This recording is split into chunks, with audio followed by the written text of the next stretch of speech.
Shalom yang dikasihi Tuhan, kembali lagi kita berjumpa pada hari ini dalam belajar pendalaman firman Tuhan, di mana tema kita pada hari ini adalah bisakah roh orang yang sudah mati datang? Kita akan belajar dari kitab 1 Samuel pasal yang ke-28 ayat 1 sampai yang ke-18. Saya akan bacakan buat Bapak Ibu Saudara berapa ayat di mana judul perikopnya Saul di Endor. Saya akan loncat ke ayat yang ketiga.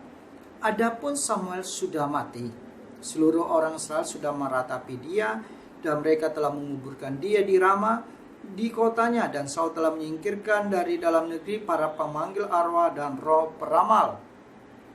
Kita loncat selanjutnya di ayat yang ke-6.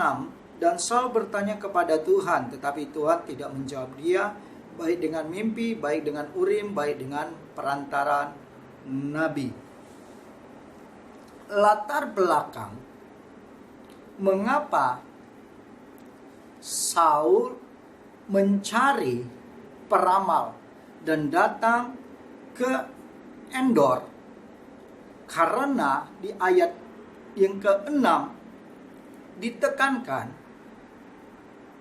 bahwa Tuhan tidak menjawab dia.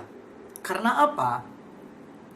Karena Saul tidak taat akan perintah Tuhan, di mana dikatakan di ayat 18, karena engkau tidak mendengarkan suara Tuhan dan tidak melaksanakan murkanya yang bernyala-nyala itu atas Amalek, itulah sebabnya Tuhan melakukan hal itu kepadamu pada hari ini.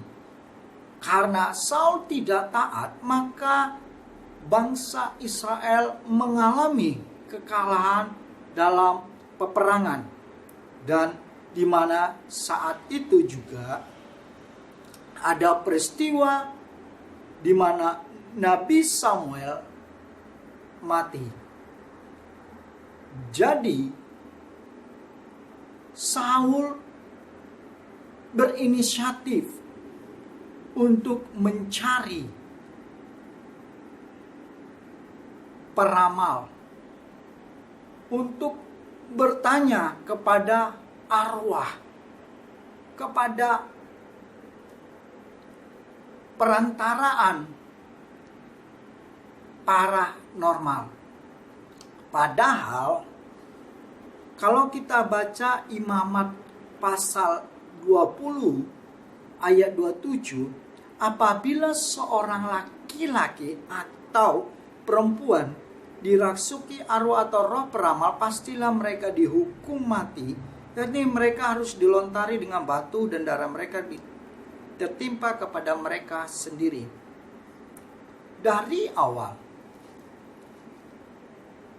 Tuhan tidak suka dengan yang namanya sihir, peramal, atau yang istilah sekarang dibilang paranormal, peramal.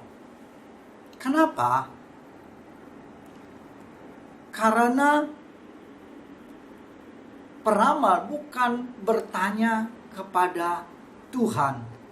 Karena Alkitab mencatat dengan jelas di mana ditekankan di dalam 1 Raja pasal 22 ayat 21 sampai 22, aku akan keluar dan menjadi roh dusta dalam mulut semua nabi. Kita tahu bahwa bapa segala pendusta adalah iblis. Dan di dalam Wahyu pasal 16 ayat yang ke-14 juga dicatat, itulah roh-roh setan yang mengadakan perbuatan-perbuatan ajaib. Begitu juga Rasul Paulus mengingatkan kepada jemaat yang ada di Korintus, di mana ia menuliskan mengingatkan kepada jemaat yang ada di Korintus dan juga kepada setiap kita orang-orang percaya. Iblis juga bisa menyamar seperti malaikat terang yang tujuannya untuk menyesatkan orang-orang pilihan, orang-orang percaya. Oleh karena itu, tidak ada hubungan antara dunia orang mati dengan dunia orang hidup. Kalau kita perhatikan baik-baik dari kisah ini, sesungguhnya sebenarnya bahwa Saul tidak melihat arwah yang ada di hadapannya, tetapi yang melihat adalah perempuan peramal tersebut. Karena di ayat yang ke-13 dikatakan begini, maka berbicaralah raja kepadanya, janganlah takut, tapi apakah yang kau lihat? Perhatikan kata-katanya. Apakah yang kau lihat? Perempuan itu menjawab Saul, aku melihat sesuatu yang ilahi muncul dalam bumi. Kemudian bertanyalah kepada perempuan itu, bagaimana rupanya? Jawabnya, ada seorang tua muncul berselubungkan jubah, maka taulah Saul bahwa itulah Samuel. Lalu berlututlah ia dengan mukanya sampai ke tanah dan sujud menyembah. Artinya, Saul tidak tahu apa-apa. Sama halnya begini, penipu, kalau ditanya, ya pasti menipu. Karena apa? Karena ini pengikut penipu. Siapa? Bapa dari pendusta, yaitu iblis, pengikut setan, pengikut iblis.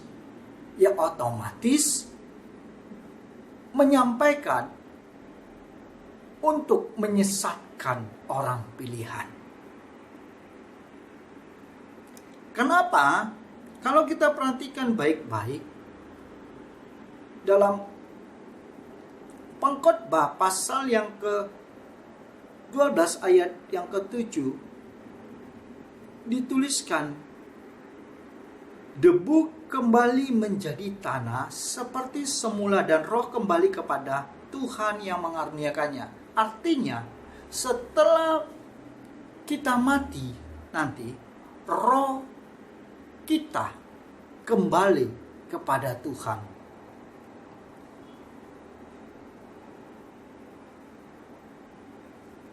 Yang menjadi pertanyaan dalam hidup kita, dalam perjalanan iman kita, dalam kekristenan kita,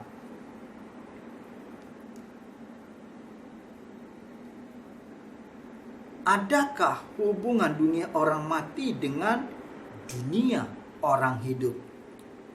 Kalau kita belajar baik-baik dan kita baca dengan teliti dalam Injil Lukas pasal yang ke-16 ayat 23 sampai 31 tentang kisah orang kaya dan Lazarus orang miskin, di saat mereka mati, ada dua tempat yang berbeda yang dimana dipisahkan dengan jurang yang tak terseberangi, di mana yang satu adalah tempat yang tidak nyaman, penuh dengan siksaan, dan yang satu lagi adalah tempat yang penuh dengan kenyamanan, keindahan, bertolak belakang dengan tempat di mana orang kaya berada. Dari Lukas pasal 16 ayat 21 sampai 31, di situ ada dua tempat di mana Sheol atau Hades adalah tempat sementara di mana semua jiwa orang yang tidak percaya dikurung. Yang kedua, Firdaus adalah tempat sementara bagi semua jiwa orang percaya. Jadi, kalau kelak kita mati, kemana jiwa kita? Itu ditentukan masa sekarang di mana Tuhan masih memberi kesempatan bagi setiap pribadi kita masih bernapas. Itu adalah penentu untuk akan masa depan kita. Jadi, kesimpulannya dari kisah 1 Samuel pasal yang ke-28 ayat 1 sampai 18 ini, bahwa tidak benar yang datang kepada Saul melalui perantaran para perempuan peramal tersebut adalah roh Samuel, tetapi itu adalah setan, roh setan yang menyamar. Jadi kalau ada tafsiran yang menyampaikan bahwa itu adalah bisa dan ini adalah suatu rahasia ilahi, saya katakan tidak alkitabiah. Karena firman Tuhan sudah mengatakan jelas, dan Yesus juga mengingatkan setiap pribadi kita bahwa di akhir zaman ini akan banyak pengajar-pengajar palsu, nabi-nabi palsu, rasul-rasul palsu yang mengajarkan ajaran yang melenceng. Sama halnya ketika iblis menyesatkan manusia pertama, yaitu Hawa, dengan memakai firman Tuhan yang dipelintir, yang dilencengkan, supaya manusia jatuh dalam dosa. Oleh karena itu, buat Bapak, Ibu, Saudara yang dikasihi Tuhan, rajin-rajinlah membaca firman Tuhan, teliti dengan setiap kata maupun tanda baca, dan biarlah setiap hidup kita merenungkannya, meminta hikmat supaya Roh Kudus menyingkapkan kebenaran apa yang kita baca. Biarlah hidup kita semakin hari semakin cerdas dalam pengiringan akan Tuhan. Biarlah hidup saya, Bapak, Ibu, bro dan sis, semakin hari semakin bertumbuh, semakin dewasa dan semakin kuat di dalam kebenaran firman Tuhan, sehingga setiap hidup kita bisa membedakan mana ajaran sehat dan mana ajaran yang tidak sehat, yaitu ajaran sesat. Biarlah dalam pelajaran singkat ini, Bapak, Ibu, bro dan sis,